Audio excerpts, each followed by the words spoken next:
Hello again.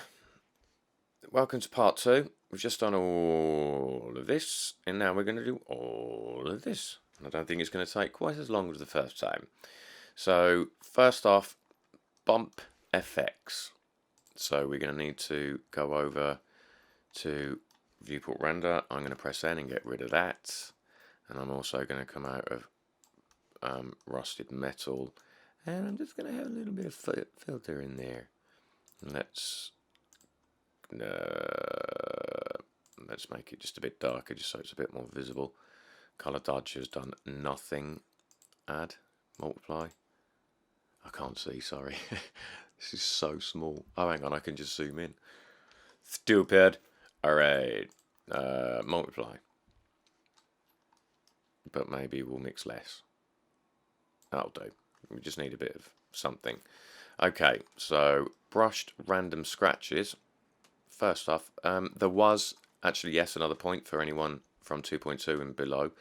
There was another one here that was, you had brushed and then random scratches, but brushed and random scratches kind of can work together in one node depending how you mess it around, because I've added some vertical scale and horizontal scale. So this at the moment is kind of, the random scratches.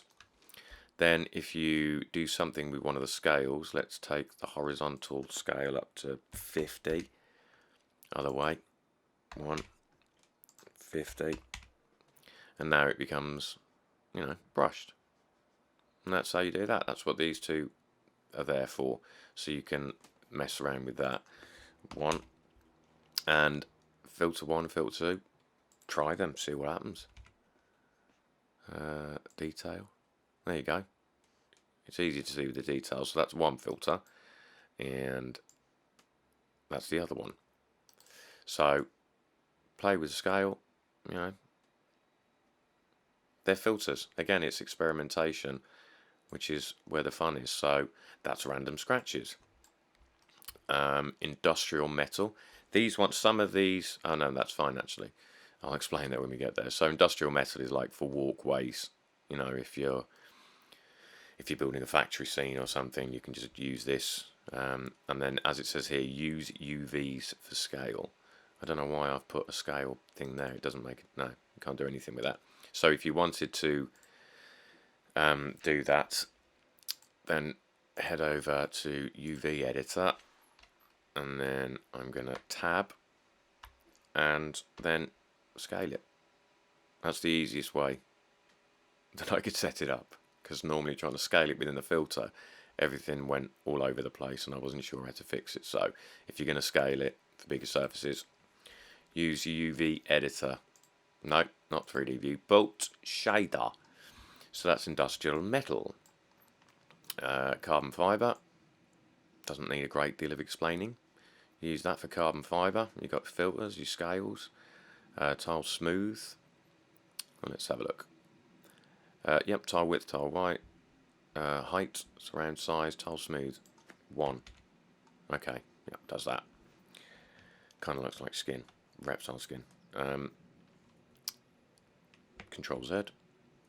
0.2 was it, or 0.2, something like that. 0.2, can't remember. Okay, carbon fibre in the bag. Play with it. Excuse me. Cracks. There they are. You got some cracks. And over on, it's very dark, isn't it? I need to put some world in here. Should have done that ages ago. Oh, I've got a texture. Get out of it. No. White. Okay. Right, so she's got some scratches now. That's the scratches. Cracks.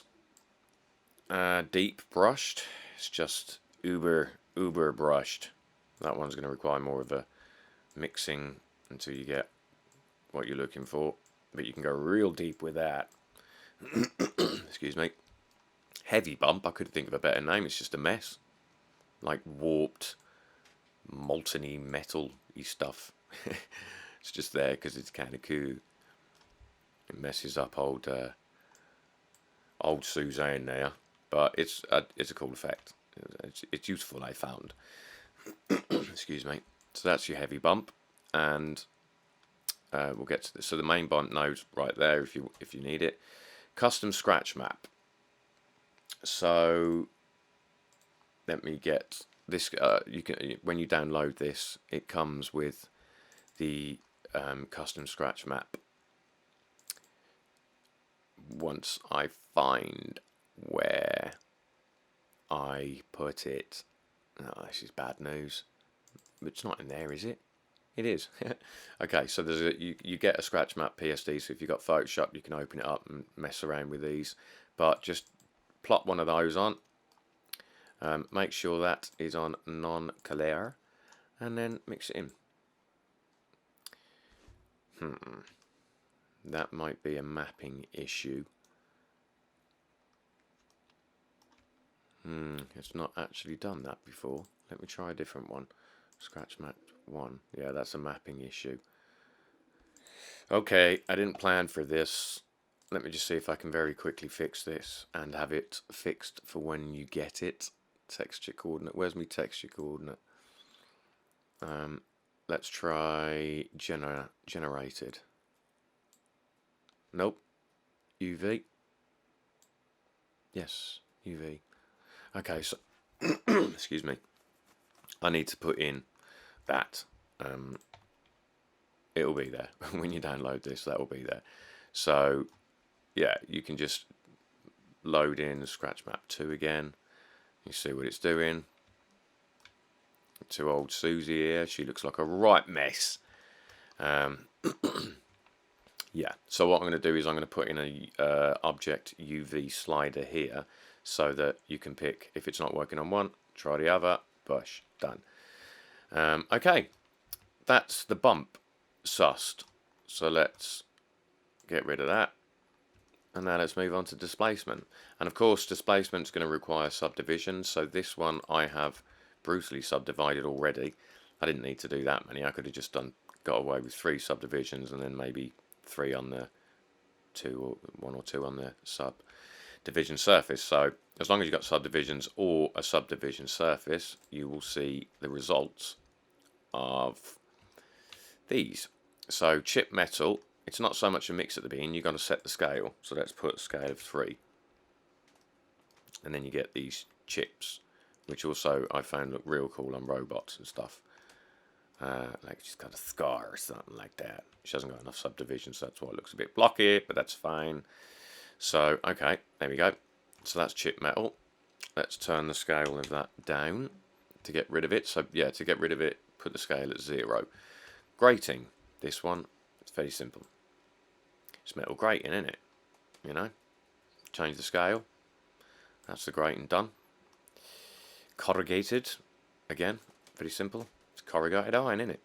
Scale, distortion. Not quite sure why I've put distortion. Why would you want to distort that?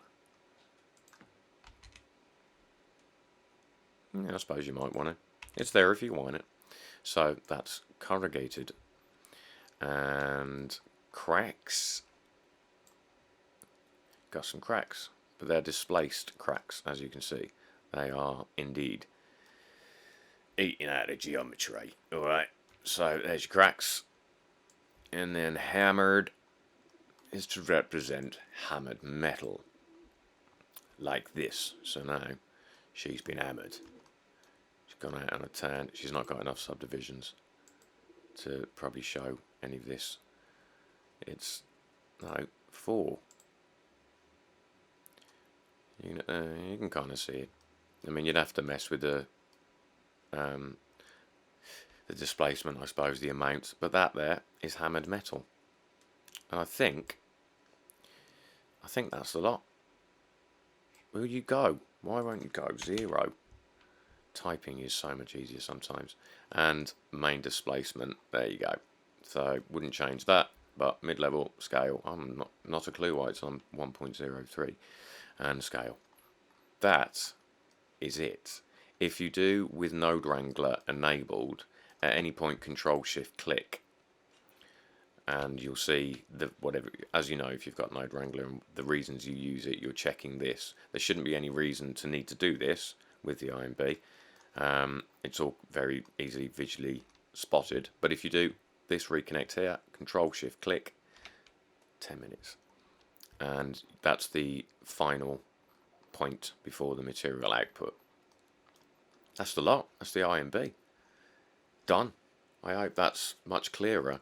Doing it made it clearer for me as well. Forget the fact I built it. Sometimes, you know, they're complex, so I forget how I wired something and why is it doing that, but I've cleared it up for myself so I could clear it up for you. So yeah, I hope that's all good. Enjoy using it. It's awesome, and I'll see you next time. Bye bye.